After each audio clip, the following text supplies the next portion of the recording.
Welcome back to my channel and welcome to today's video. In today's video I'm going to be sharing with you all of the July new releases that are on my radar. As with all of my new releases videos, I might not know very much about any of these books, and also I might not get to them in the month of July. I might not even get to them by the end of the year, but they are ones that are on my radar that I do want to check out at some point. So I'm just going to dive into the list. It is a very long list this month. I feel like June and July have had so many releases coming out that I'm really excited for, and I can't wait to share them with you. So let's dive into the list. So first we have Not Quite Dead Yet by Holly Jackson. This is I think her first possibly adult mystery thriller. Holly Jackson wrote the Good Girl's Guide to Murder, which I read quite a while ago and I did like it, so I'm interested to check out this one. Then we have The Woman in Suite 11 by Ruth Ware. This is going to be book 2 in the Low Blacklock series. Now, I read The Woman in Cabin 10 in June, I think. Yeah, in June. And I enjoyed that one. I do really enjoy Ruth Ware's writing, so I'm interested to check out this one.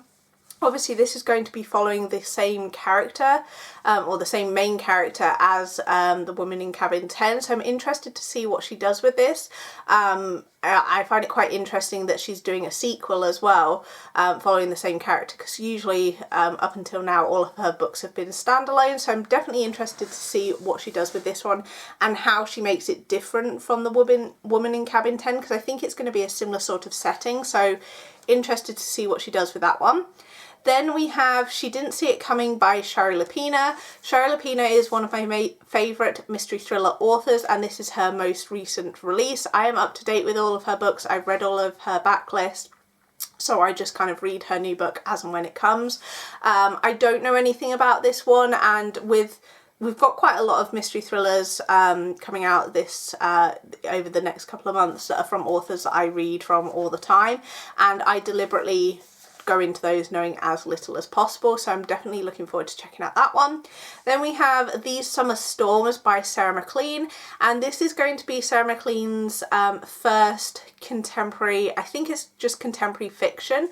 I don't know if it's necessarily a romance or if it's more just like women's fiction, but Sarah MacLean typically writes historical romance, but obviously she is branching away from that because obviously that is what the demand is from publishers. So I'm interested to see what she does with this one. I don't know too much about the plot, but I really like the summary cover on this one. Then we have You Belong Here by Megan Miranda. Again, this is another mystery thriller. Megan Miranda is an author who I've had mixed experiences with, so I'm interested to see what her most recent book is like. I don't know anything about what the plot is, again that's deliberately so, but I've had, as I say, mixed experiences with some of her books. Some of her books I've really not enjoyed in the past, but other ones I have enjoyed, so I'm interested to see how I get on with this one. Then we have, probably out of all the books on the list, this is like the most biggest release in terms of popularity. I think there might be another couple on here, but this one is huge. Everyone is talking about it. It is Rose in Chains by Julie Soto. So this one did start out as fan fiction.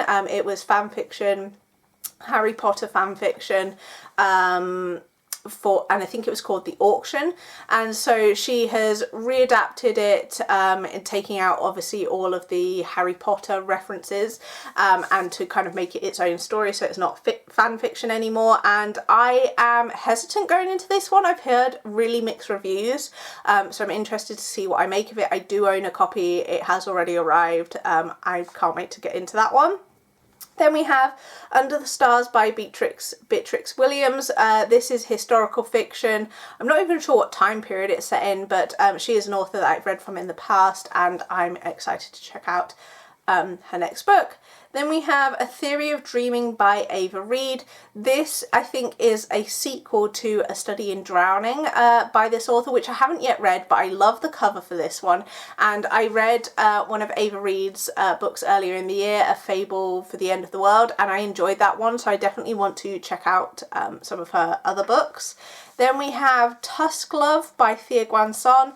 I own a copy of this. I pre-ordered a copy. I pre-ordered it, I'm not going to lie, purely based on the cover. I don't know what it's about, but it is, I believe, a fantasy romance. I love the cover for this one. Theo Guanson wrote the Hurricane Wars series, which I enjoyed, so I'm interested to check out this one. Then we have Dead of Summer by Jessa Maxwell. This is another mystery thriller. I've read from this author before and want to check out her newest book. Then we have Let's Make a Scene by Laura Wood. This is one of her adult contemporary romances. The Works have done a really pretty sprayed edge special edition for this one, which I really want to get my hands on. And I've read from Laura Wood before. She previously wrote young adult books, and she's recently kind of branched out into adult contemporary romances, and I have been enjoying those quite a lot, so looking forward to picking that one up. Then we have Thorns and Fire by Helen Shearer. This is the second book in, I don't know the name of the series, I'll put it on screen, but book one was Iron and Embers, I think I want to say, or something like that, which I read earlier in the year and did really enjoy, so I'm excited to continue on with the story. Then we have Ascension by S.T. Gibson. This, I believe, is a sequel to one of her previous books. I wanted to put this down because I read, I can't even remember the title of it, but I read one of her books earlier in the year, which was a Carmilla retelling, and I enjoyed that one. I do want to kind of check out more from this author. Then we have The Invitation by Jodie Ellen Malpaz. This one is available on Kindle Unlimited with the Read and Listen feature. This is, I think, like a BDSM romance, so I'm interested to check out this one. I've read from this author before. Then we have Terror at the Gates by Scarlett St. Clair. This is a new, the start of a new series for Scarlett St. Clair. I'm not sure what it exactly entails, but the cover for this is amazing. I really enjoy Scarlett St. Clair's writing, and I enjoyed the Hades and Persephone books that she did, so I'm interested to check something new out from her. Then we have Over the Moon by Laura Pavlov. This is part of her ongoing small town romance series that she's currently writing. Really looking forward to this one. Laura Pavlov is one of my favourite authors. Then we have Against All Odds by Corinne Michaels. I read my first Corinne Michaels earlier in the year and I really enjoyed it, so I definitely want to check out more from her. Then we have No Body, No Crime by Tess Sharp. This is a mystery thriller. I've read from Tess Sharp before and I'm interested to check out this one. Then we have Road Trip with a Rogue by Kate Bateman. So this is historical romance. I've read from Kate Bateman in the past and really enjoyed her books, and I love the cover for this one, and anytime I see a historical romance come out, I definitely want to support the author by checking out the book. Then we had Write Me For You by Tilly Cole. I've read from Tilly Cole in the past. I read, what's it called? A Thousand Boy Kisses, and really enjoyed it, so I'm interested to see what her new book is all about. Endlessly Yours by Carrie-Anne Ryan. I can't remember which series this is in. I'll put it on screen. I'm not kind of caught up with it yet, so caught up with all of her books, but I am slowly making my way through her backlist, so I did want to mention that one on here. Then we have Beach Vibes by Susan Mallory. This just looks like a fun summer read. I have read quite a lot of Susan Mallory books, more of her like newer stuff compared to her older stuff, but I've read quite a lot of her books. She is an author that I kind of first discovered when I was kind of getting into the romance genre, and I'm interested to check out this one. She's a bit like Jill Shalvis in terms of I really liked her books in the past, but I'm now not as in love with them as I once was. Then we have Orcs Do It Better by Michelle Mills. This is a monster romance. I don't read a ton of monster romance. It's a genre that I haven't really delved too far into. I have read some, but not enough. But I have read from this author before and I love the cover for this one, so looking forward to checking that one out. Then we have Well Actually by Maisie Eddings. This one I am looking forward to. I've read all of Maisie Eddings' books, I think. I might have one that I've not read from her actually, but I really enjoy her books. They're a lot of fun. She writes contemporary romance and looking forward to checking that one out. Then we have So Thrilled For You by Holly Bourne, and I think this is her debut adult book, possibly. I'm not sure if she's written any adult books before, but this I believe is a mystery thriller, and Holly Bourne wrote the I can't remember the name of the series. It was like the girl, it had girls in the title. Can't remember. I'll put it on screen. But I read her books years ago, and I'm interested to see what she's currently doing. I haven't read anything from her for a while. Then we have A Witch's Guide to Magical Innkeeping by Sangu Mandona, I think. This is a sequel to another witchy romance that she wrote last year or maybe the year before. I've heard a lot of good things about the first book in this series, and I am interested to check this one out. I really want to read some more witchy, cozy romances. What I will say, and I'll put both covers on screen, but the UK cover I do not love. The US cover is so much prettier. So I feel like that one, the first book in that series, I feel like went under my radar because of the cover. But yeah, I'm interested to check that one out. Then we have Offside by Avery Keelan. This is a hockey romance. I am excited to check this one out. I really want to read some more hockey romances, and that one is one that's coming out. It's got a cute cover.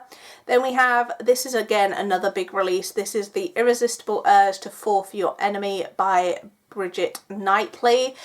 This one, I don't actually think, originally I thought it was a rewritten fan fiction, but now I'm not so sure after seeing what other people have said about it. Again, a bit like Rose in Chains, this one has very mixed reviews, so I am a bit nervous going into this one, but I do have a copy of that on the way. Then we have The Enchanted Greenhouse by Sarah Beth Durst. This one is a sequel. I can't remember what the first book was called. I haven't read it yet, but I put this one on my list because it is a gorgeous cover. It's very much giving cozy vibes, so I'm looking forward to getting into that one. Then we have Totally and Completely Fine by Alyssa Sussman. Made for Each Other by Lynn Painter. I've not read from Lynn Painter before, but I do keep seeing her books popping up, so I'm interested to check that one out. Overruled by Lena Ferguson. I have quite a few Lena Ferguson books on my shelf I need to read, and this is her new book. Then we have A Forbidden Alchemy by Stacey McEwen. Silvercloak by Laura Steven. I'm really excited for. Laura Steven has predominantly written young adult books, but this is her debut adult, I think, fantasy romance, and I'm excited to check out this one. Coffee Shop in an Alternate Universe by C.B. Lee. This one has a really cute cover, so I'm interested to check that one out. Chasing Shelter by Catherine Cowles. This is the newest book in her ongoing series. I haven't started this one, but I have been buying the books off of Kindle because they've been doing like a 99p deal for the past couple of months on each book, so I'm interested to start this series. It's a small town romantic suspense series. Then we have Beautiful Things by Emily Rath. This is actually a reprint. I think it might have been originally indie published. It is now coming out traditionally published. This has a gorgeous cover, and I'm really looking forward to checking this one out. And lastly, I have It Could Be Yours by Helena Hunting. I'm not quite sure what this one is. It might be a sports romance, although I'm not 100%. I've read from Helena Hunting in the past, and I definitely want to check out this one. So they are all of the new releases that I currently have on my radar. Please let me know what books you're most excited for this month, and I will see you guys in my next video.